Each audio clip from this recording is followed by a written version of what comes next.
আজকে এই সংসদে আমরা অনেক ত্যাগ তিতিক্ষা, আমরা সবার কাছে অনেকের সংগ্রামের কথা শুনি। তারা অনেক লড়াইয়ের মধ্য দিয়ে আজকে এই সংসদটি আমাদের প্রজন্মের জন্য, আসলে আমরা আজকে যা কাজ করছি না কেন সেগুলো হচ্ছে আমাদের প্রজন্মের জন্য। আপনারা যে কাজগুলো করছেন, যে দায়িত্বটা নিয়েছেন, এই দায়িত্বের ফলভোগী বা সুবিধাভোগী কিন্তু আমাদের এই প্রজন্ম।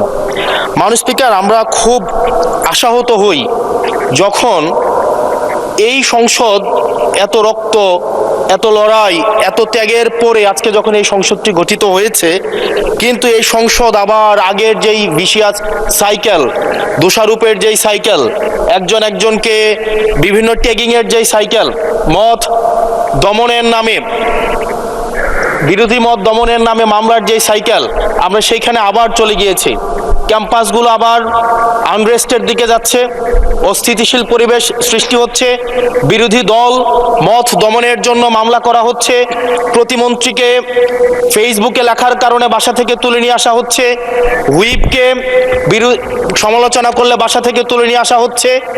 আবার আমরা আগের সংস্কৃতিতে আমরা চলে যাচ্ছি, যেখানে মাননীয় প্রধানমন্ত্রী নিজে কার্টুন শেয়ার করে বিভিন্ন স্যাটায়ার, বিভিন্ন মকারিকে প্রমোট করছে, বিরোধী মতকে প্রমোট করছে। সেইখানে এই সংসদ গঠিত হওয়ার পর থেকে আজকে পর্যন্ত 9টা ঘটনা ঘটেছে যেখানে মত প্রকাশের জন্য আজকে বাসা থেকে তুলে নিয়ে আসা হয়েছে। মাননীয় স্পিকার, মাননীয় স্পিকার, আমরা মত প্রকাশের স্বাধীনতা চাই। মত প্রকাশের স্বাধীনতা আগেও ছিল, মত প্রকাশের স্বাধীনতা আওয়ামী লীগের সময় ছিল, তবে সেটা সহমত প্রকাশের স্বাধীনতা। আমরা এই পার্লামেন্টের পরে আমরা শুধুমাত্র মত প্রকাশের স্বাধীনতা নয়, আমরা দ্বিমত প্রকাশের স্বাধীনতা চাই। আমরা এখানে দাঁড়িয়ে মাননীয় প্রধানমন্ত্রীর সমালোচনা করতে চাই। আমরা নির্ভয়ে ফেসবুকে আমরা ব্যাকস্পেস ব্যবহার করতে চাই না। কিন্তু আবার একটা ভয়ের পরিবেশ সৃষ্টি করা হচ্ছে, আবার একটা আতঙ্কের পরিবেশ সৃষ্টি করা হচ্ছে। আমরা দেখলাম সিলেক্টিভ এক ধরনের বিরোধিতার পরিবেশ তৈরি করা হচ্ছে। আমাদের সমাজের যারা গ্রহণযোগ্য এক ধরনের পলিটিক্যালি এলিট শ্রেণীর নারীদেরকে নিয়ে যখন সমালোচনা করা হয়, তখন সেটাকে নারীদের বিরুদ্ধে এটাকে বিবেচনা করা হয়। কিন্তু যারা পলিটিক্যালি পিছিয়ে পড়া জনগোষ্ঠী রয়েছে, গার্মেন্টস কর্মী রয়েছে, যারা হচ্ছে এই দেশের অর্থনীতির চাকাকে সচল করার জন্য রাত দিন পরিশ্রম করে যাচ্ছে, গ্রামগঞ্জের নারীরা, মায়েরা যারা রাত দিন পরিশ্রম করে যাচ্ছে, তাদেরকে যখন স্লাট শেম করা হয়, গালি দেওয়া হয়, সেটাকে আমরা নারী বিরোধিতা হিসাবে আমরা সেটাকে আমলে নেই না। এই ধরনের সিলেক্টিভ নারী বিরোধিতা করা, এই ধরনের সিলেক্টিভ নারী সমালোচনা করার যেই ধরনের প্রবণতা রয়েছে, সেই জায়গাগুলো থেকে মাননীয় স্পিকার আমাদেরকে বেরিয়ে আসতে হবে। মাননীয় স্পিকার, আজকে ক্যাম্পাসগুলোতে আবার এক ধরনের অস্থিতিশীলতা তৈরি করা হচ্ছে। আমরা যখন আমি ইউনিভার্সিটি থেকে 2022 সালের অক্টোবরে ইউনিভার্সিটি থেকে এসেছি, আমাদের সময় গ্যাস্ট্রোম গণরুমের কালচার ছিল। আমাদের সময় একটা শিক্ষার্থী অনেক স্বপ্ন নিয়ে বিশ্ববিদ্যালয়গুলোতে যেত। আমরা সেখানে দেখেছি ক্ষমতাসীন দল কিভাবে বিশ্ববিদ্যালয়ের শিক্ষার্থীদের তাদেরকে পুঁজি করে তাদের ক্ষমতা কাঠামোকে দীর্ঘমেয়াদী করার জন্য সেখানে বাধ্যতামূলক সেখানে রাজনীতি করাতো। আজকে সেখানে বিশ্ববিদ্যালয়গুলোতে আবার গ্যাস্ট্রোম গণরুম কালচার চালু করার প্রয়াস শুরু হয়েছে, আবার সেইখানে বাধ্যতামূলক রাজনীতির কালচার শুরু করা হচ্ছে। আমরা দেখেছি ক্ষমতাসীন যারা রয়েছে তারা তাদের সন্তানদেরকে বিদেশে রেখে নিরাপদ ভবিষ্যৎ নিশ্চিত করে, আর মধ্যবিত্ত সন্তানরা যাদের বাবা মায়েরা কলকারখানায় কাজ করে, যাদের বাবারা রেমিটেন্স যোদ্ধা, যাদের বাবারা কষ্ট করে তাদের সন্তানদেরকে বিশ্ববিদ্যালয়ে পাঠায়, তাদের সন্তানদেরকে ক্ষমতালোভী রাজনীতিবিদরা তাদের সন্তানদেরকে ব্যবহার করে তাদের ক্যারিয়ারে ঝুঁকিতে ফেলে তাদের গদি বা পাটাতন শক্ত করার জন্য নিজের সন্তানের ভবিষ্যৎকে বিদেশে রেখে নিরাপদে রাখে, আর পরের সন্তানের ভবিষ্যৎকে নিয়ে ছিনিমিনি খেলে। মাননীয় স্পিকার, আমরা এই সংস্কৃতির পরিবর্তন চাই। আমরা চাই বিশ্ববিদ্যালয়গুলো শুধুমাত্র নেতা তৈরির হাতিয়ার হবে না, এই বিশ্ববিদ্যালয়গুলো গবেষণা, বিশ্ববিদ্যালয়গুলো পাঠচর্চা, বিশ্ববিদ্যালয়গুলো সেখানে এক ধরনের মনস্তাত্ত্বিক সমৃদ্ধি, এবং সেখানে হচ্ছে আমরা যেখানে গবেষণা হবে সেখানে আমরা বিশ্ববিদ্যালয়গুলো থেকে বুদ্ধিজীবী গবেষক আমরা হচ্ছে বাংলাদেশকে এবং জাতিকে উপহার দিতে পারবো। কিন্তু অত্যন্ত দুঃখজনক বিষয়, আজকে বিশ্ববিদ্যালয়গুলো শুধুমাত্র নেতা উৎপাদন করার এক ধরনের বিশেষ সার্কেলে পরিণত হয়েছে। মাননীয় স্পিকার, এই ৩৬ জুলাই এই তরুণ প্রজন্মকে কি দিয়েছে? বক্তব্যের শুরুতে অনেককে স্মরণ করে আমরা ৩৬ জুলাইয়ে, এই জুলাইতে যারা আহত হয়েছে, ১৭ বছর ধরে যারা নির্যাতিত নিপীড়িত হয়েছে, তাদেরকে স্মরণ করতে আমরা লজ্জা পাই। মাননীয় স্পিকার, তাদেরকে মুখ দেখানোর আমাদের জায়গা নাই, আমরা তাদেরকে কিছুই দিতে পারি নাই। আমরা একটা কাঠামোগত পরিবর্তনের জন্য আমরা আজকে এই সংস্কার, আমাদের কাঠামোগত পরিবর্তনের জন্য আজকে আপনাদের এই লড়াইটা ছিল, এই সামগ্রিক হাউজের লড়াই ছিল। আমি চ্যালেঞ্জ করে বলতে পারি, যদি 2009, 10, 11, 12, 13, 14 সালে আমি সংসদে বসে কিছুক্ষণ আগে আমি 2009 সাল পরবর্তী থেকে 12 সাল পর্যন্ত যেই সংসদের যে বিতর্কগুলো ছিল আমি বিতর্কগুলো পড়ার চেষ্টা করছিলাম। মাননীয় স্পিকার, যদি আজকে এটা 2014 সালের সংসদ হতো, আর যে সংস্কার প্রস্তাবগুলো এই পাশ থেকে দেওয়া হয়েছে, ঐকমত্য কমিশন থেকে দেওয়া হয়েছে, এই সংসদের একজনকেও খুঁজে পাওয়া যেত না যে এই সংস্কারের বিরুদ্ধে অবস্থান নিত। আজকে মানবাধিকার কমিশনকে ল্যাপস করে দেওয়া হয়েছে। মানবাধিকার কমিশনকে ল্যাপস করা হয়েছে, বারবার করে বলা হচ্ছে আরো শক্তিশালীভাবে হচ্ছে মানবাধিকার কমিশন নাকি উত্থাপন করা হবে। আজকে পুলিশ সংস্কার কমিশন, আজকে অর্ডিন্যান্স সেখানে বাতিল করে দেওয়া হয়েছে, বলা হচ্ছে আরো পুনর্বিবেচনা সাপেক্ষে সেখানে হচ্ছে এই সংসদ উত্থাপন করা হবে। মাননীয় স্পিকার, যদি সেটাকে সংসদ, সবকিছুই তো সংশোধনের মধ্য দিয়ে যাচ্ছে, যদি এটা নিয়তটা যদি সহি থাকতো, ওয়েল ইন্টেনশন যদি থাকতো, এই অর্ডিন্যান্সটাকে এখানে গ্রহণ করে পরবর্তীতে কিন্তু সংশোধন করা যেত। মাননীয় স্পিকার, মাননীয় সদস্য, আপনার সময় 2 মিনিট বাড়িয়ে দেওয়া হলো, 2 মিনিটে শেষ করুন। Thank you. মাননীয় স্পিকার, আজকে সরকারি দল, বিরোধী দল, এই সরকারি দল এবং বিরোধী দল একটা আপেক্ষিক বিষয়। আপনারা এই পাশে ছিলেন, এখন সময়ের পরিক্রমায় পাশে গিয়েছেন, আমরা এই পাশে আছি। যদি জনগণ চায়, আমরা যদি মানুষের ম্যান্ডেট নিয়ে এগিয়ে যেতে পারি, তাহলে সময়ের পরিবর্তনে এই সিট পরিবর্তন হবে। আমি আপনাদের সবাইকে আহ্বান জানাবো, প্রজন্মের ভাষাকে অনুধাবন করার চেষ্টা করুন। এটা আমি আমার নিজেকেও বলবো, প্রজন্মের ভাষাকে পড়ার চেষ্টা করুন।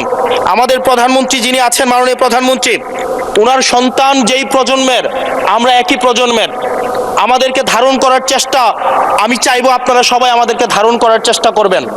বিএনপির নয়, কেবল জামাতের নয়, কেবল এনসিপির নয়, বাংলাদেশের মানুষের স্বার্থ, বাংলাদেশের মানুষের আকাঙ্ক্ষা, বাংলাদেশের মানুষের স্বপ্ন বাস্তবায়ন যেন আমরা করতে পারি। মাননীয় স্পিকার, এই চেয়ার আমি অনুধাবন করতে পারছি জনগণ বিচ্ছিন্নতা তৈরি করে। এই সংসদে বসে, এসি রুমে বসে, এসি গাড়িতে চলে, মিনিস্ট্রির এসিতে বসে, বাসার মধ্যে 24/7 আনইন্টারাপ্টেড ইলেকট্রিসিটির মধ্যে থেকে জনগণের সমস্যা বোঝা যায় না। এই জন্য এই সংসদে যখন আমরা দাঁড়াই, আমরা জনগণের সমস্যা অনুধাবন করতে পারি না। আমরা এই সংসদে বসে যদি আমরা লোডশেডিং এ আমরা খুঁজি, এই সংসদে বসে লোডশেডিং পাওয়া যাবে না, এই সংসদে বসে জনগণের সমস্যা পাওয়া যাবে না, এই সংসদে বসে সবকিছুকেই, মাননীয় স্পিকার, আমরা যে এই বাংলাদেশের সবচেয়ে সুবিধাভোগী মানুষের মধ্যে এই সংসদে যারা বসে আছি, বাংলাদেশের সবচেয়ে ফেসিলিটেড মানুষের মধ্যে আমরা অন্যতম। মাননীয় স্পিকার, আমাদের জনগণের কাছে যেতে হবে, জনগণের আশাগুলোকে, সময়গুলোকে, স্বপ্নগুলোকে আমরা রাজনৈতিক ভাষার মধ্য দিয়ে, কর্মসূচির মধ্য দিয়ে সেগুলোকে বাস্তবায়নের জন্য আমাদের সবাইকে সমন্বিতভাবে, ঐক্যবদ্ধভাবে কাজ করার প্রয়াস আমাদেরকে থাকতে হবে। আবার যদি আমরা বিভাজনের রাজনীতিতে যাই, তাহলে সেখান থেকে বিএনপি বেনিফিটেড হবে না, এনসিপি বেনিফিটেড হবে না, জামাতে ইসলামী বেনিফিটেড হবে না, সেইখান থেকে বেনিফিটেড হবে আমরা জুলাইতে যাদেরকে আমরা পরাজিত করেছি, তারা বেনিফিটেড হবে। মাননীয় স্পিকার, ধন্যবাদ। ওকে, লাস্ট মিনিট। সেজন্য আজকে এই সংসদে আমাদের একটা ন্যাশনাল এগ্রিমেন্টের দিকে যেতে হবে। আমরা পলিসির জায়গায় আমাদের বিরোধিতা থাকবে, পলিসির জায়গায় আমরা এগ্রিমেন্টের মধ্যে থাকব, কিন্তু আমাদের একটা রেড লাইন টানা উচিত। এই লাইনটা আমরা ক্রস করব না। আমরা যখন শুনতে পাই যে একটা রাজনৈতিক দলকে নির্মূল করার আহ্বান একটা সরকার দল থেকে আসে, সেই বাংলাদেশে আমরা মাননীয় স্পিকার ফিরতে চাই না। মাননীয় স্পিকার, আমরা এখানে আমরা কনস্ট্রাকটিভ ভাবে পলিসির জায়গা থেকে আমরা আর্গিউ করব, আমরা এগ্রি করব, আমরা ডিসএগ্রি করব। কিন্তু মাননীয় স্পিকার, নির্মূলের রাজনীতি, বিনাশের রাজনীতি, দমনের রাজনীতি, পীড়নের রাজনীতি যদি আমরা বাংলাদেশে আবার পরিচয় করাই, ইন্ট্রোডিউস করাই, সেইখান থেকে এই সংসদের কেউ বেনিফিটেড হবে না। বেনিফিটেড হবে আমাদের সবচেয়ে বেশি যারা আমাদের এই বাংলাদেশটাকে ঝুঁকির দিকে ঠেলে দিয়েছে, সেই অপশক্তি হচ্ছে মাননীয় স্পিকার বেনিফিটেড হবে। সেজন্য আমরা ঐক্যবদ্ধভাবে ধন্যবাদ। বাংলাদেশটাকে বিনির্মাণ করি। ধন্যবাদ মাননীয় সদস্য। আমাদের এটা স্বাভাবিক কথা, আমরা সবাই চলি, সংবিধান আমাদেরকে সেই রাইট দিয়েছে। কুমিল্লা কালকে আমি ছিলাম, কালকে একটি দুঃখজনক ঘটনা ঘটেছে। একজন সরকারি কর্মকর্তা কাস্টমার নবী দেখার মতো তাকে সরকারি ডিউটি পথের মধ্যে কে বা কারে তারা হত্যা করে ফেলে দিয়েছে বাড়ি যাওয়ার পথে রাস্তাতে নেমে। আমি পুলিশকে যোগাযোগ করেছিলাম, বিষয়টি এটি। আমাদের সরকার গভীর তেল সংকটকে নিয়ন্ত্রিত করেছে, ইনশাল্লাহ মানুষের এখন আর অভিযোগ নেই। আর আমাদের উত্তর এই দিকের ওরাও বারবার দাঁড়ানোর সুযোগটা কিছু সীমিত হয়েছে। কিন্তু একটি ভুল বোধ হয়ে গেছে, সেটা হলো নিয়ন্ত্রণের ক্ষেত্রে পুলিশকে যখন জিজ্ঞেস করেছি, পুলিশ বলেছে আমাদের তেল সংকট আছে, ডিউটির পরিমাণ কমে গেছে, এত রাত্র পর্যন্ত থাকার সুযোগ নেই। এই লোকটি নির্দয়ভাবে নিহত হয়েছে, কাস্টম কর্মকর্তা। কুমিল্লা মানুষ তাকে পছন্দ করে, কালকে এই মৃত্যুর ঘটনা আলোড়ন সৃষ্টি করেছে। পুলিশ বলেছে তাদের তেল সংকট আছে, তেল নাকি রেশন হয়েছে। পুলিশকে তেল রেশন না করলেও আমি মনে করি অসুবিধা হবে না। এমনি আইন শৃঙ্খলা পরিস্থিতির উন্নতির দিকে আমি স্বরাষ্ট্রমন্ত্রী এখানে নাই, মাননীয় প্রধানমন্ত্রীর দৃষ্টি আকর্ষণ করব। এই ব্যাপারটি পুলিশের তেল রেশন, আইন শৃঙ্খলা বাহিনীর তেল রেশন অবিলম্বে প্রত্যাহার করা হোক, নাইলে আইন শৃঙ্খলা সংকট সৃষ্টি হবে। এতে আমাদের জনগণের নির্বিঘ্নে চলাচলের সমস্যার সৃষ্টি হয়। ধন্যবাদ মাননীয় স্পিকার। মাননীয় সদস্য, আচ্ছা, মাননীয় সংসদ নেতা কিছু বলতে যাচ্ছেন। মাননীয় স্পিকার, আপনাকে ধন্যবাদ। মাননীয় সংসদ সদস্য, আপনি যে কনসার্নটি এক্সপ্রেস করেছেন, মাননীয় স্পিকার, মাননীয় সংসদ যে কনসার্নটি এক্সপ্রেস করেছেন, এই বিষয়টি এরই মধ্যে আমরা অ্যাড্রেস করেছি।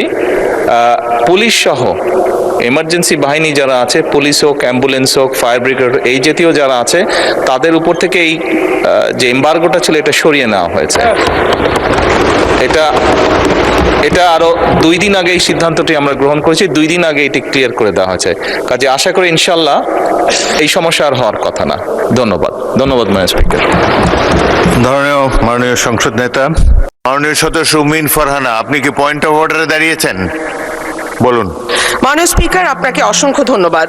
মাননীয় স্পিকার, গতকাল মার্কিন রাষ্ট্রদূতের সঙ্গে আমাদের বাণিজ্য মন্ত্রীর একটি বৈঠক হয়েছে এবং সেই বৈঠকে মার্কিন রাষ্ট্রদূত আমাদের আমেরিকার সঙ্গে যে বাণিজ্য চুক্তি হয়েছে সেই বিষয়ে তিনি বেশ কিছু কথা বলেছেন।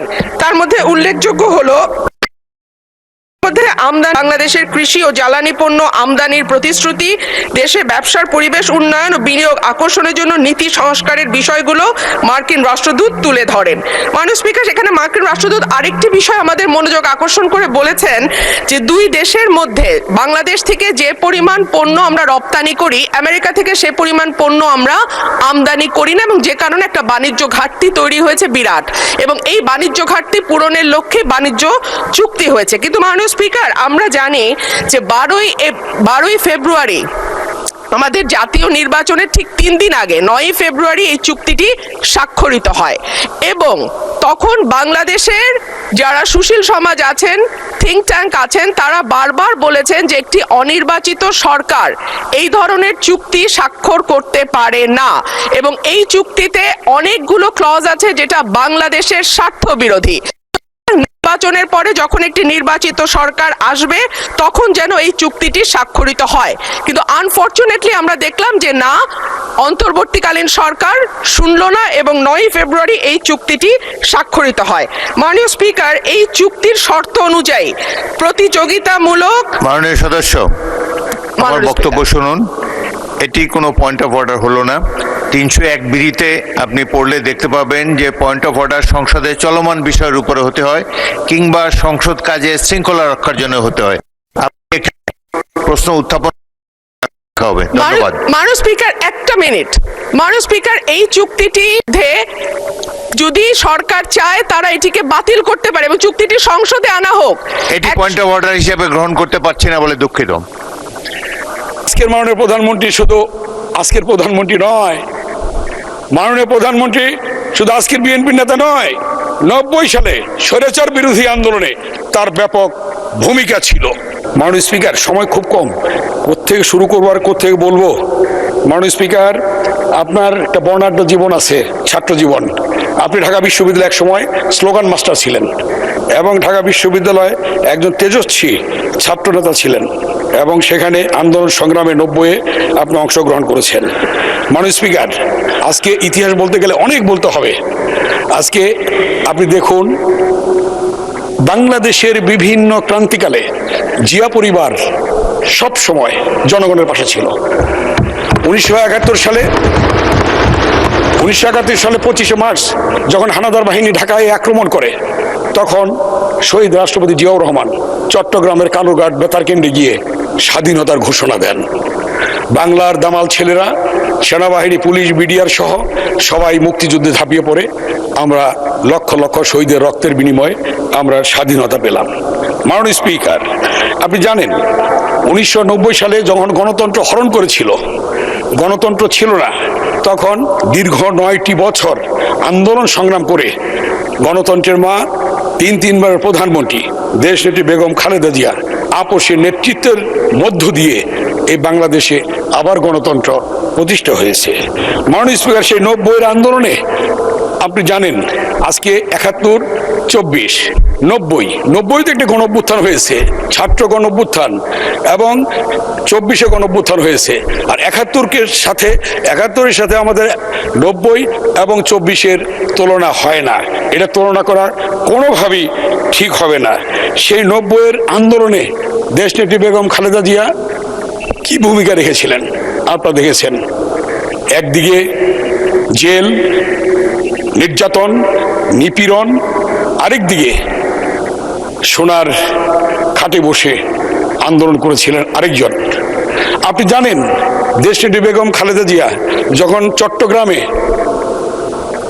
হত্যাকাণ্ড হয়েছিল, সেখানে সর্বদলীয় একটি ডাক ছিল যে সর্বদলীয় একটি শোক মিছিল হবে কেন্দ্রীয় শহীদ মিনার থেকে। সেই সর্বদলীয় শোক মিছিলে দেশনেত্রী বেগম খালেদা জিয়াও থাকবেন এবং শেখ হাসিনাও থাকবেন এবং 8 দল 5 দলের নেতারাও থাকবেন। সেখানে দেখা গেল শহীদ মিনারে গিয়ে হাজির হলেন দেশনেত্রী বেগম খালেদা জিয়া, কিন্তু আরেকজন নেত্রী আসলেন না। কেন আসলেন না সেটার আর জবাব আমরা পাইনি। সেদিনই দেশনেত্রী বেগম খালেদা জিয়া বেগম খালেদা জিয়ার নেতৃত্বে ডক্টর কামাল সেদিন আওয়ামী লীগকে নিয়ে বেগম খালেদা জিয়ার নেতৃত্বে সেই শোক মিছিলে অংশগ্রহণ করেছিল। সেদিনই একদিকে দেশনেত্রী বেগম খালেদা জিয়া, আরেকদিকে সর্বদলীয় নেত্রী হিসেবে তিনি সেদিন প্রমাণ করেছিলেন নিজেকে, এবং বেগম খালেদা সেদিন সর্বদলীয় নেত্রী হয়েছিলেন। সেই মিছিলে আমরাও ছিলাম, এখানে অনেকেই ছিল। মাননীয় স্পিকার, আপনি জানেন 90-এর আন্দোলনে যখন সর্বদলীয় ছাত্র ঐক্য আমরা গঠন করি এবং ডাকসু সহ জাতীয় প্রেস ক্লাবের সামনে একটি পেশাজীবী সংগঠনের সমাবেশ ছিল। সেই সমাবেশে আমরা যখন বক্তব্য দেই, তখন লুৎফর রহমান বেনু কিছু ছবি নিয়ে আসলো, এনে আমাদের হাতে দিল যে মইনুল হোসেন বাসভবনে, মইনুল রোডের বাসভবনে আক্রমণ করেছে এরশাদের পেটোয়া বাহিনীরা। এই 90-এর আন্দোলনে আক্রমণ করে সেদিনের তারেক রহমান, আজকের মাননীয় প্রধানমন্ত্রী, তার পিঠে যেভাবে আক্রমণ করেছিল, আঘাত করেছিল, সেই কালো দাগ সম্বলিত ছবিগুলি যখন প্রেস ক্লাবের সামনে আমার বক্তব্যের মাধ্যমে তুলে ধরলাম, সেখান থেকে আন্দোলন আরো বেগবান হলো, উত্তপ্ত হলো, রাজপথে মিছিল বের হলো। মতিঝিলে আল্লাহওয়ালা বিল্ডিং সহ জাতীয় পার্টির যতগুলি ঘর বাড়ি ছিল, ওখানে সবগুলির মধ্যে সেদিন ছাত্র জনতা সেদিন সেখানে ঘেরাও করেছিল। মাননীয় স্পিকার, এ কথাগুলো আমি বলছি এই জন্যে, দোষ কি জনাব তারেক রহমানের দোষ কি ছিল? যখন 90-এর আন্দোলন চলে, সর্বদলীয় ছাত্র ঐক্য মিছিল করে, মিটিং করে, দেশনেত্রী বেগম খালেদা জিয়া যখন গৃহবন্দী, তখন আমাদের কাছে আন্দোলনের দিক নির্দেশনা নিয়ে, চিরকুট নিয়ে সেদিন ঢাকা বিশ্ববিদ্যালয়ে এসে আমাদের আজকের মাননীয় প্রধানমন্ত্রী আমাদের হাতে তুলে দিয়ে আমাদেরকে বলেছে এটা নেত্রী নির্দেশনা, সেই অনুযায়ী আপনারা আন্দোলন সংগ্রাম করুন। মাননীয় স্পিকার, আমি এই কথাটি এই জন্য মনে করছি, আজকের মাননীয় প্রধানমন্ত্রী শুধু আজকের প্রধানমন্ত্রী নয়, মাননীয় প্রধানমন্ত্রী শুধু আজকের বিএনপির নেতা নয়, 90 সালে স্বৈরাচার বিরোধী আন্দোলনে তার ব্যাপক ভূমিকা ছিল। মাননীয় স্পিকার, আমি এই কথাটি এই জন্য বলছি যে সকল হয়তো জানে না এই বিষয়গুলি বাস্তবতা কতটুকু। আপনারা জানেন মাননীয় স্পিকার, তার পরবর্তীতে আপনি জানেন যে আমাদের পরবর্তীতে আক্রমণের শিকার হলো, 111 হলো, গ্রেফতার করা হলো, জেলে গেলাম। আমাদের পাশে 2-3টে রুম পরেই আজকের মাননীয় প্রধানমন্ত্রী অবস্থান করছেন জেলখানায়। 11 ছেলে নিয়ে গেলেন তাকে রিমান্ডে, গেলেন ভালো সুস্থ। ডক্টর খন্দকার মোশাররফ হোসেন স্যার সহ আমরা বিদায় দিলাম। আসার সময় আসতে পারছেন না, মানুষ ধরে উঁচু করে স্ট্রেচার দিয়ে তাকে নিয়ে আসা হলো। মাননীয় স্পিকার, কি দোষ ছিল তারেক রহমানের? তার কোমর ভেঙে দিতে হবে? কি দোষ ছিল চোখ বেঁধে তাকে টানিয়ে উপর থেকে ফেলে দেবে? মাননীয় সদস্য, আসলে আপনি ডাকসুর ভিপি ছিলেন, সাবেক ছাত্রনেতা, অনেক বলতে পারবেন, বাট সময়ের সংকীর্ণতা সংসদে আছে। তারপরে সবকিছু বিবেচনা নিয়ে আপনাকে আর 3 মিনিট দেওয়া হলো। 3 মিনিটের মধ্যে আপনার বক্তব্য শেষ করতে হবে। 3 মিনিট প্লিজ। ঠিক আছে মাননীয় স্পিকার, তার পরবর্তীতে জানেন তিনি চিকিৎসাধীন ছিলেন, বিদেশে চিকিৎসায় ছিলেন, এবং সেখান থেকে এই বাংলাদেশে এই 17 বছরের আন্দোলনে তিনি সেখান থেকে নেতৃত্ব প্রদান করেছেন, আমাদেরকে সেখান থেকে নির্দেশ দিয়েছেন। তার প্রতিধ্বনি ছিল, তার আওয়াজ ছিল যে বিনা ভোটের এমপিদেরকে সংসদ থেকে বের করতে হবে। তার আওয়াজ ছিল, তার প্রতিধ্বনি ছিল, আমরা করেছি যে সচিবালয় থেকে অবৈধ মন্ত্রীদেরকে বের করতে হবে। তার আওয়াজ ছিল, সেই প্রতিধ্বনি নিয়ে আমরা এগিয়ে গিয়েছি মাঠে। আমরা বলেছি অবৈধ ভোটচোর শেখ হাসিনাকে বের করতে হবে গণভবন থেকে। সেটাই কিন্তু হয়েছে। এই আন্দোলন সংগ্রাম, ইলিয়াস আলীকে কোথায়? ইলিয়াস আলীর সন্তানরা আজকে তার বাবার কবর জিয়ারত করতে পারবে না। কোথায় তার কবর বলেন? সবচেয়ে ক্ষতিগ্রস্ত জিয়া পরিবার, সবচেয়ে ক্ষতিগ্রস্ত বিএনপি। সুমনের কবর কোথায়? চৌধুরী আলমের কবর কোথায়? কে দেবে এর জবাব? মাননীয় স্পিকার, তাই আজকে বলতে চাই, মাননীয় প্রধানমন্ত্রী যে উদ্যমে, যেভাবে ফ্যামিলি কার্ড, কৃষক কার্ড, খাল খনন, কৃষকদের ঋণ মৌকুফ সহ বিভিন্ন বিষয়ে বাংলাদেশের যিনি প্রত্যন্ত অঞ্চলে ঘুরে বেড়াচ্ছেন, কাজ করছেন, তাকে সহযোগিতা করুন। কারণ জিয়াউর রহমান কিন্তু 79 সালে আপনাদেরকে রাজনীতি করার সুযোগ দিয়েছে। মাননীয় স্পিকার, 2001 সালে বেগম খালেদা জিয়া আপনাদের গাড়িতে পতাকা তুলে দিয়েছে। অতএব জিনিসটা বুঝতে হবে। অতএব এদেশের অবশ্য ইতিহাস আছে। একদিকে মীর জাফর, মীর মদন, মোহনলাল, আরেকদিকে মীর জাফর। আমি শুধু এই কথাটি স্মরণ করে দিতে চাই যে এমন কিছু করবেন না, এখানে একটা বলবেন, বাইরে আর একটা বলবেন, এটা হবে না। যা বলবেন এখানেই বলতে হবে। যদি বলেন মাননীয় বিরোধী নেতা, এটা আমার বক্তব্য না, যেটা পার্থ সাহেব বলেছিলেন, এই বক্তব্য কার, কোত্থেকে আসলো, পত্রিকায় আসলো? অতএব সেই বক্তব্যগুলি আমাদের নেতা, যেমন মাননীয় সংসদ নেতা এবং মাননীয় প্রধানমন্ত্রী আমাদেরকে বলেন, সকলে ধৈর্য সহকারে সুশৃঙ্খলভাবে আপনারা বক্তব্য দেবেন, কথা বলবেন। ঠিক আপনাদেরও মাননীয় বিরোধী দলের নেতা, আপনাদেরও সেই সব নেতাদেরকে বলা উচিত যে